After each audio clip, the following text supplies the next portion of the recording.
Welcome to the deep dive. Today we're going to talk about something, something a lot of us deal with, making new friends once you're past, say, 30. Mhm. Yeah, it sounds straightforward, maybe, but it's actually a really common hurdle for adults. It really is. That need for connection, it doesn't go away, does it? Not at all. Oh, But how we make those connections, well, that often needs a bit of a rethink later in life. right. So our mission for this deep dive, for you listening, is to figure out why it can feel harder, almost like a maze sometimes. And we've dug into some material to pull out, practical tips and insights, stuff you can actually use. Exactly. Actionable knowledge, relatable stories. That's the goal. And just to start, if you are finding it a bit challenging, building new friendships now, you're really not alone. It often just takes a more deliberate approach. Okay, so let's dig in. Why does it get harder after 30? What's really going on? Well, a big piece is just the shift in life priorities, isn't it? Definitely. Full-time jobs take up so much headspace, so much energy. And then you add family stuff, maybe kids, maybe caring for parents. Yeah, and suddenly those like built-in opportunities you had in school, they just disappear. hmm And honestly, sometimes you just need to rest, right? Yeah. Recharge. That becomes way more important. So true. Spontaneous hangouts, less likely. And then there's moving. Oh yeah, relocation is a big one. For work, for a relationship, just a fresh start. And you land in this new place. Maybe it's exciting, but you're kind of socially starting from scratch. Can be lonely. Which brings us to being intentional. That seems key. Yeah, our sources mentioned David's story. Moved to Berlin at 34. Right, and he's sort of assumed, he'd click with people at work. But it didn't quite happen that way. Their lives, their schedules, Yeah. just different. Different tracks. So he realized, okay, this isn't just going to happen. He needed to make it happen. So what did he do? He joined a board game group. Simple, but effective. Exactly. It wasn't passive. He found a structured thing based on an interest. Which gives you something to talk about immediately. Takes the pressure off. Totally. And the big takeaway there is, yeah, after 30, you often need to be proactive, intentional. It requires effort. Okay, good point. Let's switch gears slightly. Let's talk language. Some key phrases pop up a lot when discussing making friends. Yeah, these are useful. They kind of capture the social steps.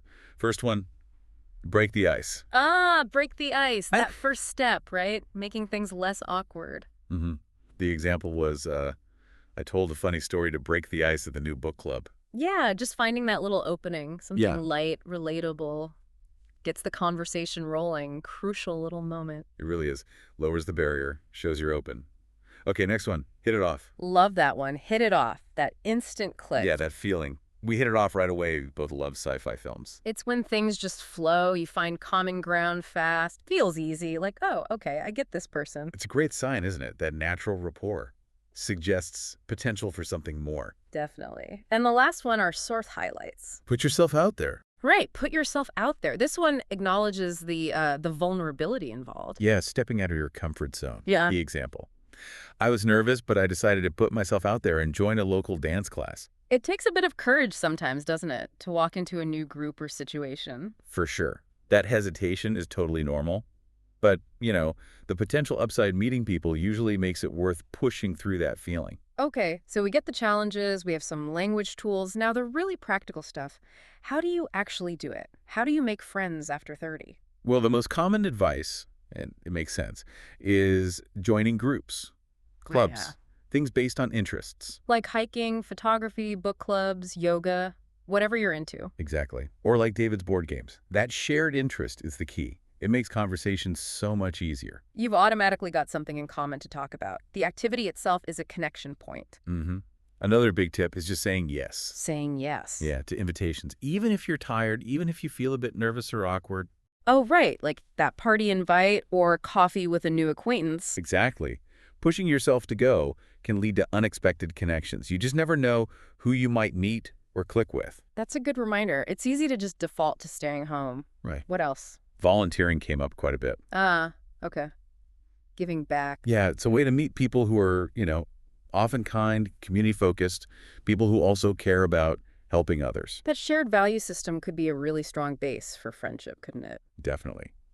You're working together for a common goal. It creates a different kind of bond. And what about like modern tools, technology? Yep, the sources mention those too. Things like friendship apps, Bumble BFF, Meetup. So apps specifically for finding friends, not dates. Exactly. They're designed for platonic connections. Can be really helpful if you're new somewhere or just finding it hard to meet people organically. Makes sense. It puts everyone on the same page. They're there to make friends too. Right. And one last really important point, maybe the most important, Which is? patience. Yeah, that's tough in our instant world. It really is. But the sources compare friendships to plants. They need time, care, consistency. You got to water them. That's a great analogy. You can't just expect a deep friendship after meeting once or twice. Nope. Building that trust, that real connection, it's gradual, needs ongoing effort, shared experiences. We actually have a listener story that touches on this, don't we? Sarah from Italy. Yeah, Sarah's story's great. She moved from Milan to the UK. And felt that initial loneliness. Very common, like we said. Very relatable. But what did she do? She joined an art class on Saturdays. Okay, so a regular thing, based on an interest. Exactly. And it wasn't like, boom, instant best friends. No, it took time, week by week, shared creative time. Gradually, she started connecting with people there. Those little chats before and after class, you know. And the result. Now she meets up with one of the women from the class for coffee every week. See, that's brilliant. It took time, consistent effort, but it paid off. Worthwhile. It perfectly shows how that consistent engagement around something shared can really nurture a proper friendship. Okay, quickly then, a little grammar point that came up, which is relevant here. The difference between get to know and know. Oh, yeah, that's a good one. Subtle but useful. Get to know is about the process, right? Yeah, like learning about someone slowly, their personality, what they like, the early stages. The example was, we got to know each other during the pandemic.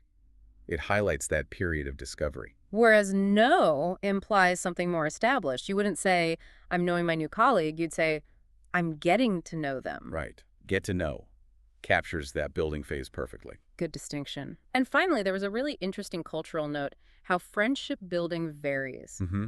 It's not the same everywhere. The material used the UK as an example. Right, where initial chats can be quite light, weather, weekend plans, TV shows. Yeah, sometimes seen as a bit reserved maybe compared to other places. Surface level stuff at first. But the point was, deeper friendships do form, just maybe Yeah. differently. Exactly. Often through regular shared activities over time. Going to the pub regularly, walks, hobbies. So it's that consistency again. Sustained presence builds the deeper connection, even if the initial chat is just about the rain. Precisely. Yeah. Which makes you think, doesn't it? Yeah. How does it work where you live? Yeah. How do people make friends in your culture? Is it more direct, more reserved? What activities foster friendships? It's fascinating how varied it is. Thinking about that can help you navigate things, especially if you're in a new cultural setting. Okay, so let's try and wrap this up. Key takeaways from our deep dive today. Well, making friends after 30, yeah, it has its challenges. Life changes. But totally achievable. Absolutely. The big things seem to be being intentional, finding those shared interests. Saying yes to things, even when you're tired. And having patience. Remembering the plant analogy, time and care. And using the tools available, whether it's clubs or even apps. Right. And don't forget those phrases. Ah, yes. Break the ice. Hit it off. And push yourself out there. They really capture parts of the process, don't they? They do. So, final thought for you, the listener. A little challenge for this week. Just one small step. Yeah. Maybe just say hello to someone new you see regularly. Or finally look up that group you were curious about. Or even just text an old friend you haven't spoken to in a while. And maybe try using one of those phrases we talked about. Break the ice, hit it off, put yourself out there, see how it feels. Or just notice when others use them. Because the main thing is, it's really never too late. Absolutely not. Never too late to make a new friend, build a new connection. It's an ongoing journey.